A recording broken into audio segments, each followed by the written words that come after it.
وقالوا سمعنا وأطعنا غفرانك ربنا وإليك المصير. Question numéro 13. Que répondre à celui qui dit que les savants qui ont dit que la cigarette est interdite se sont basés sur l'analogie et non sur des preuves claires tirées du Coran et de la Sunna? Tout d'abord, qu'est-ce que la personne vise par là? Supposons que les savants se sont basés sur l'analogie. Lui, il veut dire quoi par là? Quoi, l'analogie, ce n'est pas une preuve? L'analogie est une preuve en islam. L'analogie est une preuve en islam. Jade, l'analogie est un dalil dans l'islam. On a le kitab, wa sunna, wal ijma' wal qiyas sahih. Le Coran, la sunna, le consensus et l'analogie qui est juste, qui est correcte, qui est sahih. Donc l'analogie est une preuve en islam. Donc disons que les savants sont appuyés sur l'analogie. Ce n'est pas une preuve, c'est une preuve.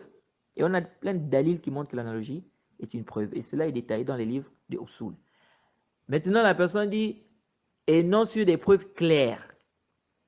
Qu'est-ce que la personne vise par des preuves claires? La personne veut un texte où on dit cigarette interdite. Vraiment, les gens, je ne comprends pas. Est-ce qu'au temps du prophète Mohammed, sallallahu alayhi wa sallam, il y avait des cigarettes? Aujourd'hui, on parle de la question de l'insémination artificielle. L'insémination artificielle. Est-ce qu'on a un texte? Il y a certaines figures que les savants interdisent dans ça. Est-ce qu'on a un texte qui dit insémination artificielle, c'est interdit? On a un texte comme ça? On n'a pas un texte comme ça.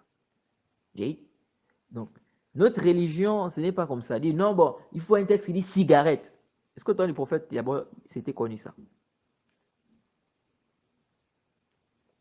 Donc ça, le musulman ne doit pas être comme quelqu'un, je ne sais pas. C'est-à-dire, on t'a donné, tu as le aql. Comment tu vas venir dire, où est un texte clair qui dit cigarette? Ça, c'est quelle façon de réfléchir. Au temps du prophète Mohammed sallallahu alayhi wa sallam, c'était connu ça. Ensuite, les savants se sont appuyés sur des textes pour interdire la cigarette. Hein? Allah subhanahu wa ta'ala dit yuhillu lahum at-tayyibat wa yuharrimu alayhim al-khaba'ith. Surat 7 au verset 157. Et la cigarette fait partie des khaba'ith. Maintenant, quelqu'un peut prendre la cigarette et venir fumer dans la mosquée. Mais quelqu'un peut prendre des dattes, il vient manger dans la mosquée. Quelqu'un peut prendre de l'eau, il vient boire dans la mosquée. Est-ce que quelqu'un peut prendre la cigarette, il vient fumer ça dans la mosquée? Il vient fumer la cigarette dans la mosquée.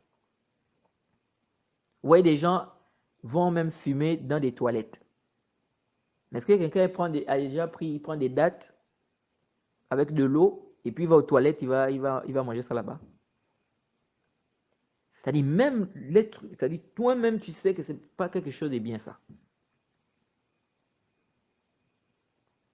Comme je disais à quelqu'un, si on dit, celui qui vient qui dit par exemple que c'est pas, la cigarette n'est pas interdite. Si on lui dit maintenant que voilà ton fils, on dit ton fils de 8 ans là, il prend la cigarette, il fume, il prend même les drogues.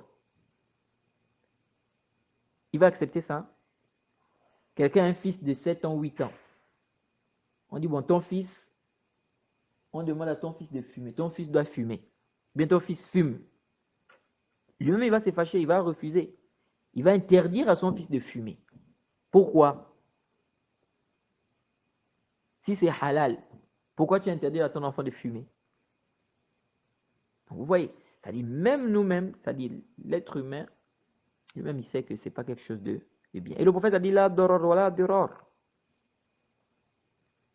Le prophète a demandé de ne pas se causer du tort à soi-même. Or, c'est prouvé, bittifaq, par consensus des médecins, que c'est prouvé que la cigarette, n'est-ce pas, est nuisible. Et ça cause plein de maladies. Hein, ça augmente les maladies cardiovasculaires, ça cause le cancer, les infections bucco-dentaires, et plein d'autres maladies. Comment quelqu'un peut venir dire la cigarette c'est pas quelque chose qui est illicite? Comment ça? Quelque chose qui te cause, qui est nuisible pour ta santé, quelque chose qui est nuisible, hein, qui cause beaucoup de maladies. Comment toi tu vas venir dire non, ça c'est licite? Comment ça? Oui. Donc ça, parfois les gens, c'est la passion. Les gens sont en train de suivre la passion. Naam, comme a dit le Cheikh Ibn Uthaymin, au début, quand la cigarette est sortie, il y a eu un débat entre les savants parce que les gens ne savaient pas encore les méfaits de la cigarette. Mais avec le temps, les années sont passées, on a vu maintenant les méfaits de la cigarette. Et là, les savants ont interdit cela. Ils ont dit que c'est muharram, c'est interdit. Naam. ربنا ولا تحملنا ما لا طاقة لنا به واعف عنا واغفر لنا وارحمنا